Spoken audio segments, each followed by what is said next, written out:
مقتول خب این قهوه رو میخوره، بعد چندین دقیقه ایشون حالت بیهوشی و منگی و گیجی داشته و خب ملیکا ایشون رو بغل میکنه میبره داخل اتاق خواب. میگه خب یه ذره حالت خوب نیست، مثل که چیزی مصرف کردی یا یه ذره حالت بده، اینجا استراحت کن خوب میشی. نمیدونسته که مقتول واقعا کلی بهش قرص خواب آور بهش تزریق شده و خورده خودش. نه من اصلا که سیگار فقط میکشیدم.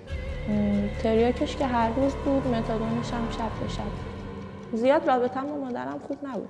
من حتی بعد از همون خفتگیری از خونه‌مون فرار کردم. 3 سال از خونه جدا بودم. بعد دوباره وقتی برگشتم بعد 1 سال این اتفاق. در این پرونده مادر ملیکا مواد مخدر مصرف میکرده. حالا نوع مصرفی شد بنا به اظهارات خودش تریاک یا شیشه بیان کرده.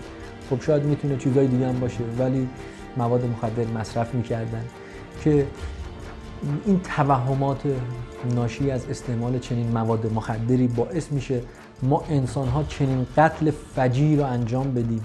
چون واقعا اگر مصرف همچین موادی نباشه هیچ موقع فرد جرأت همچین کاری رو واقعا نداره.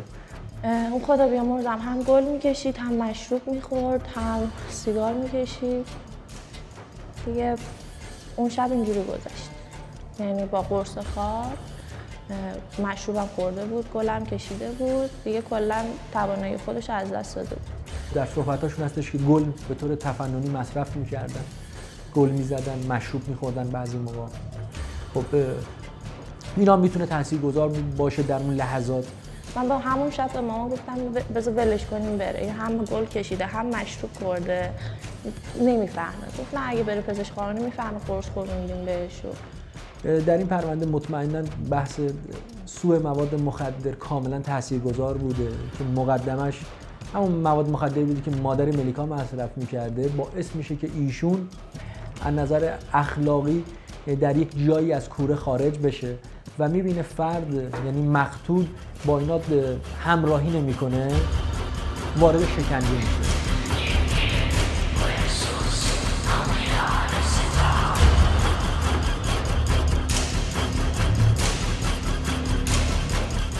مادر ملیکا بنابر اظهارات خودش که در چندین جای پرونده اقرار کرده کیسه زباله را به سر مقتول میکشه و حتی ملیکا میاد یک بار این کیسه زباله رو پاره میکنه چون دیده بوده ناله میکنه مقتول، ناراحت شده بوده. توی مادرش بر علیه ملیکا اقدام میکنه. خیلی بلا سرمون بود، مثلا همین رابطه خوبی با هم نداشته، مثلا زیاد مثلا همینجا هم که بودیم خیلی دیدن مثلا میومد سمتم من ازش دوری میکردم، کلا ازش میترسیدم.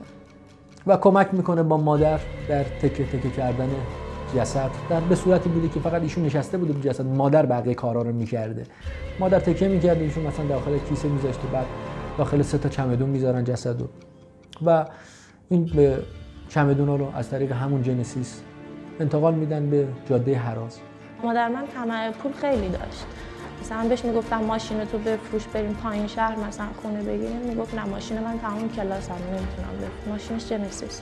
و بعد از دستگیری مادر خب مشکلات تنفسی و ریوی داشته و همچنین بر اساس اون استفاده از مواد مخدرایی که داشته و اون قسی و قلب بودن در این پرونده که منجر به چنین قتل فجیعی میشه، مادر دچار افسردگی هم میشه در زندان.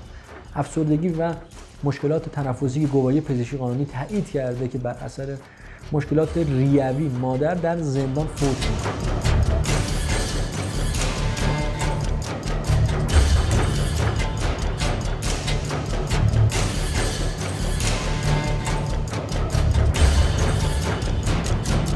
بر عقل مسلط کامل نیستن و تسلط کامل ندارن، میتونه واقعا زمینه ساز چنین قتل هایی بشه که شده. چرا؟ قبلش مثلا مخدر داشتن و سابقه هم داشتن و به قول خودشون و عقاری پرونده مصرف مخدر کرده بودند که در پرونده ضبط هستش دیگه. مادرش میگه من قصاص میخوام، پدرش هم میگه اشد مجازات میخوام. البته حق دارن چون تک بچه بوده، تک فرزند بوده، بعد 10 سال نظر و نیاز به دنیا اومد. تنها ملیکا میمونه در این پرونده که رسیدگی در این پرونده با فقط ملیکا برگزار شد، بدین نحو که مادر خب دیگه وجودی نداشت و به عنوان قاتل و نفر اصلی پرونده مختومه شد در لحاظ قانونی و نسبت به پرونده ملیکا به عنوان معاونت رسیدگی شد که ایشون محکوم به 20 سال حبس شدن. باز آمدم چون عید نو تا قفل زندان بشکنم، کین چرخ مردم خوار را چنگال و دندان بشکنم. گر پاسبان گوید که بر وی بریزم جام می، دربان اگر دستم کشد من دست دربان بشکنم.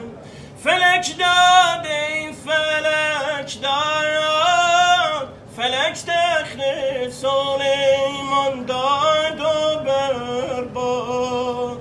سلیمانی که حکم برباد می کرد، خودش می دید که تختش می بره باد. دل بردی از من به یغما ای ترک غارتگر من، دیدی چه آوردی ای دوست از دست دل بر سر